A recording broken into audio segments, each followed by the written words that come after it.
Baik, Iwabillah. Siapakah Dajjal?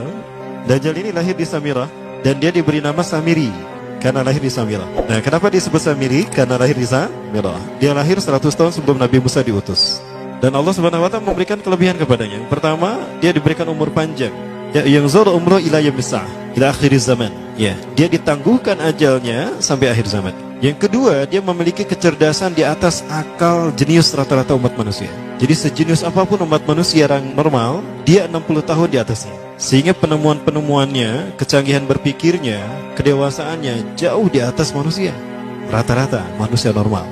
Yang ketiga, dia memiliki kemampuan sihir yang luar biasa.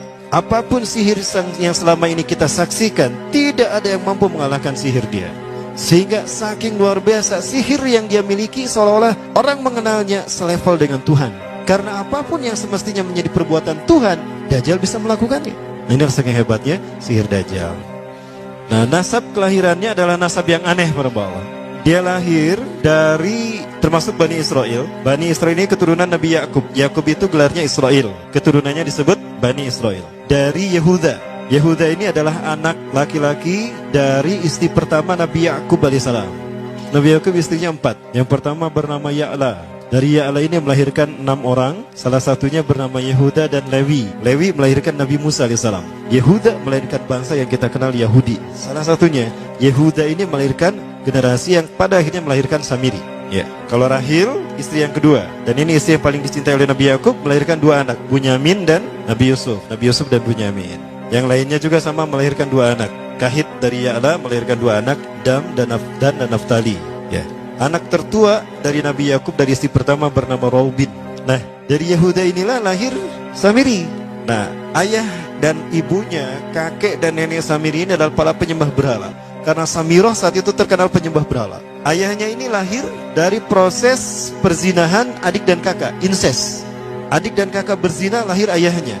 Adik dan kakak berzina, lahir ibunya. Jadi ayah dan ibunya ini lahir dari proses yang haram. Dan ketika ibunya menstruasi, disetubuhi sama ayahnya. Jadi itu peluangnya dari 2000 persetubuhan dalam keadaan menstruasi, 1 bisa jadi. Karena menurut penelitian medis juga, bahwa darah kotor tidak menghalangi terjadinya fertilisasi, tidak menghalangi terjadinya reproduksi manusia. Jadi tetap pembuahan ovum oleh sperma bisa terjadi walaupun ada dalam medium darah kotor, menstruasi.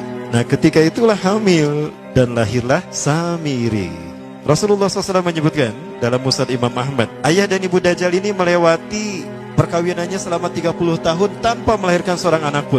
Dan di tahun ke-30 pernikahannya melahirkan Dajjal, melahirkan Samiri. Kelahirannya ini akan menjadi petaka bagi kedua orang tuanya. Dia adalah orang yang paling sedikit manfaatnya dan paling banyak keburukannya bagi manusia, terutama bagi kedua orang tuanya. Bahkan ketika dia lahir, alam semesta menolak kelahirannya. Dordar gelap, hujan badai, petir. Itu terjadi di malam di mana Samiri dilahirkan. Seolah-olah alam menolak kehadirannya. Nah, sejak lahir sampai usia 5 tahun, dia tidak netek sama ibunya. Kebayang, 5 tahun air susu ASI tidak ditetekkan. Itu yang menyebabkan terjadinya kanker payudara. Maka ibunya pun meninggal gara-gara kanker payudara ini. Nah, ibunya meninggal gara-gara itu. Terbukti apa yang disampaikan Rasulullah. Kelahirannya menjadi petaka bagi kedua orang tuanya. Begitu pula ayahnya, maka ayahnya menjadi single parent. Nah, kemudian di tahun yang kelima, sejak lahir sampai 5 tahun, kenapa dia menetek pada ibunya? Karena kerjanya tidur melulu. Disebut mati, dia bernafas dan cuma berdetak. Disebut hidup, dia tidak bergerak. Antara hidup dan mati, la yamutu wa la yahya. Nah, maka di usia ke-5 tahun, nah ini terjadi peristiwa yang menarik. Apa itu? Samiri bangun dari tidurnya di tengah malam dan tidak ada orang yang menyadari Samiri bangun. Dia merangkak dan pindah ke berhala yang terbesar. Nah, dia pindah ke pangkuan berhala terbesar, tidur di sana. Dan ternyata ketika berada di berhala terbesar tadi, ya buang air kecil dan buang air besar. Besoknya itu adalah hari pemujaan kepada dewa-dewa mereka, bangsa Samirah. Apa yang terjadi? Ketika terjadi ritual pemujaan tadi, maka sang raja yang dipertuhankan oleh kaumnya mencium sesuatu yang tidak enak. Bapaknya Samiri ini adalah tokoh agama paganisnya. Pas dilihat, kaget sang raja. Ternyata itu pesing berasal dari pantatnya si Samiri yang ada di pangkuan berhala terbesar. Marah murka tuh sang raja. Itu anak kamu, kenapa ada di situ? Kurang ajar kamu, ya telah menghina Tuhan kita. Kenapa kamu pindahkan anak kamu ke situ? Oh tidak Tuhan, saya tidak memindahkannya. Bagaimana saya bisa menghina Tuhan saya? Lalu siapa yang memindahkannya? Kan dia lumpuh. Nah, sekali lagi, kehadirannya menjadi petaka bagi kedua orang tuanya. Akhirnya raja marah dan ayahnya dipenjara. Selama ayahnya tidak bisa membuktikan penghinaan tadi, maka ayahnya dihukum mati. Pada akhirnya ayahnya pun dihukum mati.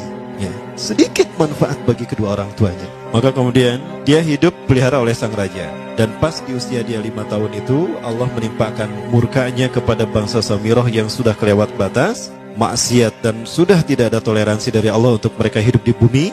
Maka Allah perintahkan mereka Jibril menghabisi mereka. Maka bangsa Samirah itu pun diratakan. Si Samiri karena masih balita, ya Allah selamatkan dia lewat malaikat Jibril. Diselamatkan dia dan ditempatkanlah di pulau entah berantah. Ada yang menyebutkan pulau ini berada di Laut Yaman, dan pulau ini dinamakan Pulau Socotra. Pulau Socotra ini adalah pulau yang berada di ujung Jazirah Arab. Nah, ini Pulau Socotra. Ini pulau tempat di mana Dajjal atau Samiri dibesarkan sejak 5 tahun sampai usia 100 tahun. Ya, dari usia 5 sampai 100 tahun dia tinggal di Pulau Socotra ini. Nah, Pulau Socotra ini adalah pulau yang berada di kawasan Yaman. Pulau yang memiliki banyak keunikan luar biasa. UNESCO sempat ingin menjadikannya keajaiban yang ke-8. Kan ada 7 keajaiban dunia ya. Yang ke-8-nya tadinya ini. Namun karena dia terkait dengan Samiri Dajjal, maka banyak negara yang menentangnya, terutama negara-negara yang menjadi pengikut Dajjal. Maka pada akhirnya pulau ini dirahasiakan. Nah, sebetulnya pulau ini unik kalau kita ingin berekreasi ke sana. Namun karena posisi yang terpencil, jarang orang mengikutinya. Para wisatawan jarang mengunjunginya. Padahal sesuatu unik, termasuk binatang dan penghuninya tuh unik-unik. Pohonnya unik. Dunia menyebutnya pulau ini dengan pulau julukan dari pulau alien hingga pulau neraka. Ada juga yang menyebutkan The Jekyll Island. Pulau Jekyll Island itu bahasa barat, kalau bahasa kitanya Pulau Dajjal. Ya, sama dengan Pulau Sedir ya. Itu juga The Jekyll Island. Nah, Pulau Socotra kaya dengan flora dan fauna yang unik hingga saat ini belum ditemukan di tempat lain. Jadi tidak ada flora dan fauna yang ada di pulau ini yang ada di pulau lain di seluruh dunia. Hanya ada di pulau ini. Makanya di pulau inilah Allah ciptakan satu binatang yang unik juga, yang disebut dengan jasasa. Jasasa, binatang jasasa itu artinya mata-mata. Tajassa yatajassu tajassusan wa jasasatan, artinya pemata-mata, spy. Binatang ini bertumbuh besar, dhahmatun kabirah tughatti jismaha asy-sya'r hatta la nastati' an nufariqa ayna wajhu wa ayna dubru. Tubuhnya besar, dipenuhi dengan bulu, sehingga saking penuhnya bulu kita tidak bisa membedakan mana dubur mana wajah. Yang menghadap itulah wajah. Baik, karena itu pulau ini pernah dilesarkan sebagai salah satu dari 7 keajaiban dunia yang baru ya. Nah, baik, ini contohnya nih. Saya perlihatkan keajaiban dan keunikan. Ini adalah padang pasir di Pulau Socotra.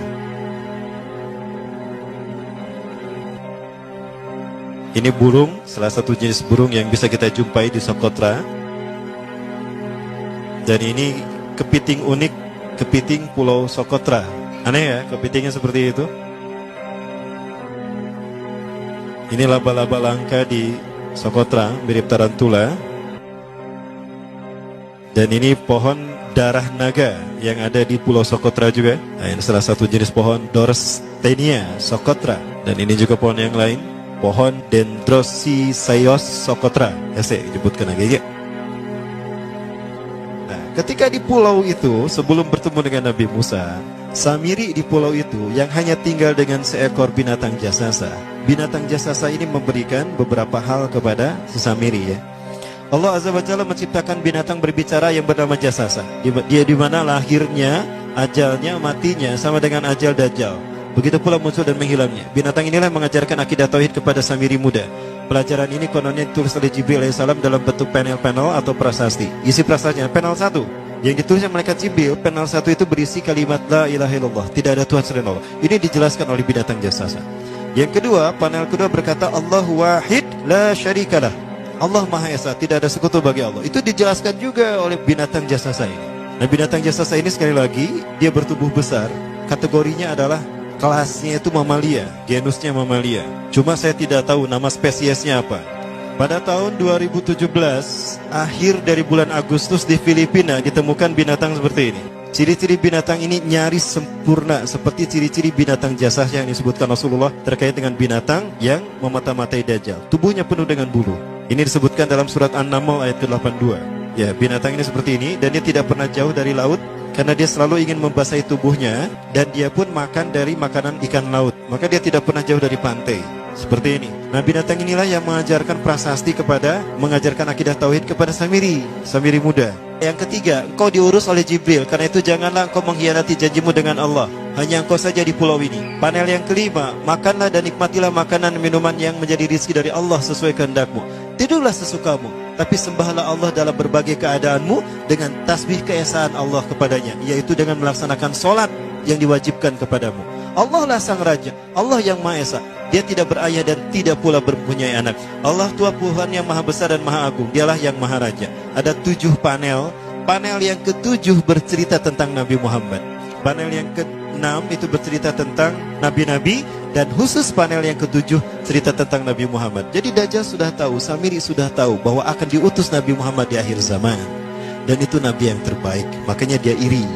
Nah, selesai panel ini disampaikan, maka binatang sejasasa berkata, wahai Samiri, saksikanlah aku telah menunaikan, innani qad fa'altu ma umirtu min rabbi. Demi Allah, saksikan aku sudah menunaikan apa yang diperintahkan padaku, kata binatang jasasa.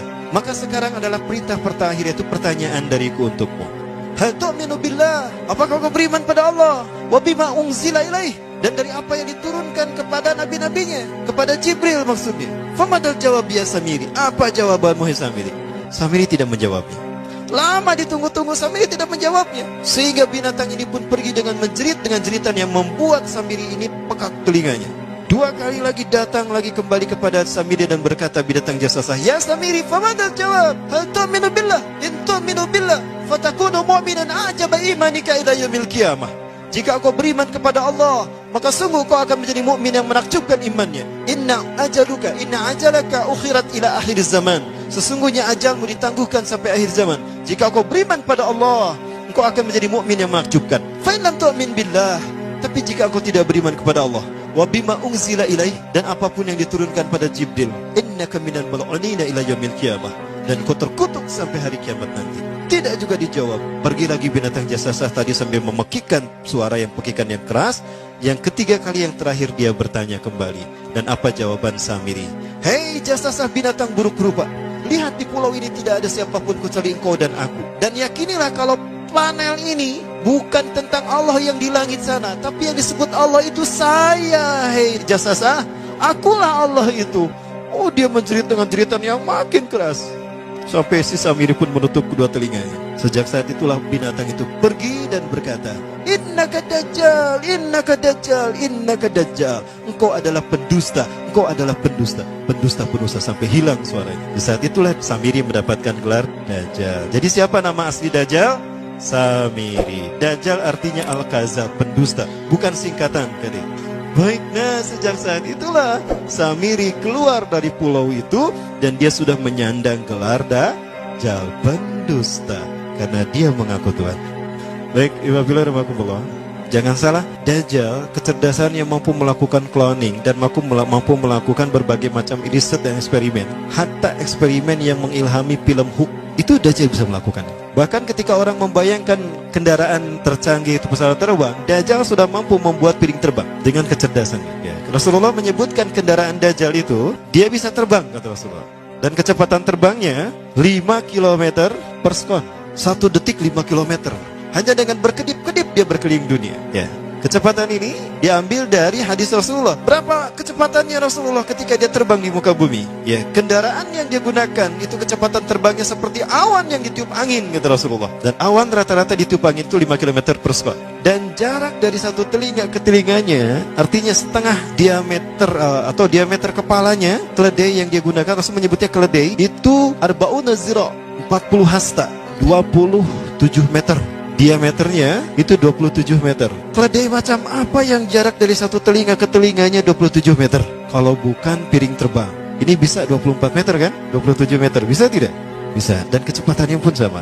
Dan pernah meninggalkan jejak Cop Circle di Yogyakarta.